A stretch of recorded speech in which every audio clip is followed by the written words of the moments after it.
let's say you're at a dead end in your job. Okay, so I don't find my work meaningful. All right, so that's a problem statement. It's like, well, why not? I find the work I do repetitive and boring and without spirit. I have a bad relationship or a neutral relationship with my boss who doesn't know who I am. I have problems with coworkers. All of that needs to be differentiated, right, and analyzed in detail. So we might say, for example, let's say you believe that you're undervalued at work, and maybe you are. What you need to do is you have something to say, and we would have to figure out what it is that you have to say. But it would be some variant of, I'm bringing more value to the table than I'm being compensated for, and that's demoralizing me. And it's also not good for you being my boss, because if I'm actually more valuable than is being recognized, then the fact that you're not valuing me properly means that I will become demoralized, I won't work properly, and you won't get the best out of me. So it's bad for both of us. And if your boss is in principle not amenable to such a discussion, then what you should seriously consider doing is finding another job. Okay, so let's say we're going to set you up for this. The first thing I would ask is, well, do you have your resume or CV in order? Well, I haven't typed it up for 3 years. Well, what do you think about bringing it up? Well, I'm pretty nervous about that because there's some holes in it, and I didn't do so well in college, and I'm kind of embarrassed about my resume. It's like, okay, bring it in. Let's go through it. Let's at least update it. Let's look where the holes are. Let's look at where the inadequacies are as far as you're concerned, right? This isn't my judgment, it's your judgment. Let's walk through those judgments and see if they're warranted, because maybe you're just too guilty and ashamed and self-conscious and anxious, and you're looking at your resume more critically than someone else would. And maybe there's some holes that you need to rectify. You were 2 courses away from your BA and you dropped out or something like that. Well, maybe we need 6 months to address that. And at least, even if you can't be fully educated, you could be taking some courses online.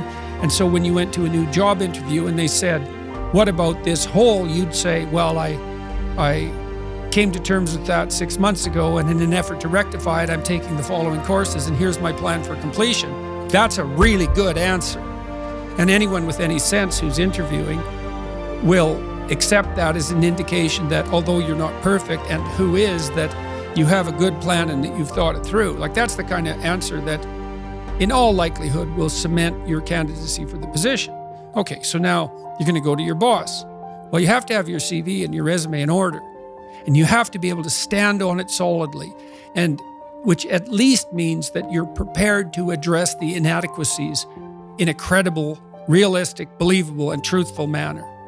All right, now what you do is apply for like 10 jobs. You don't have to take them, but maybe you have to go to an interview or 2 or 3 or 4, and maybe there's a bunch of opportunities out there for you that you didn't even know about. And maybe someone offers you a job.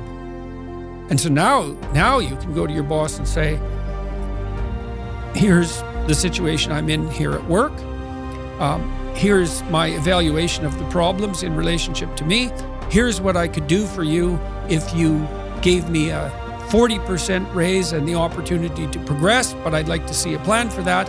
And I've been looking for other opportunities before conducting this discussion, and I have some.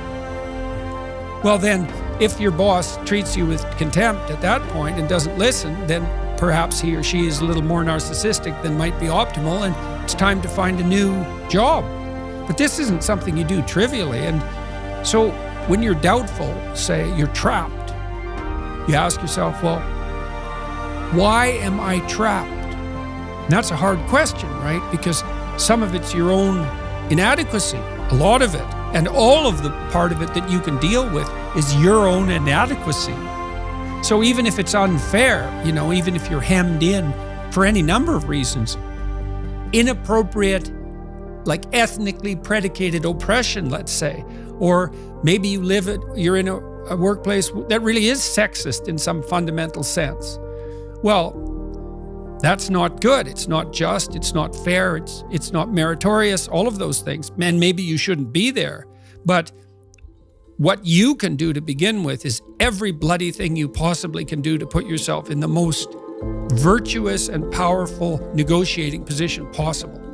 And you have to think like a snake in some sense. To do that, you got to get the details right. You have to be prepared to bite, and you have to have your eyes on the prize, so to speak.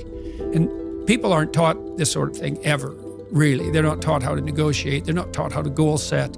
They're not taught how to conceptualize appropriate success in some broad sense. In some sense, that's what the humanities are supposed to teach people. So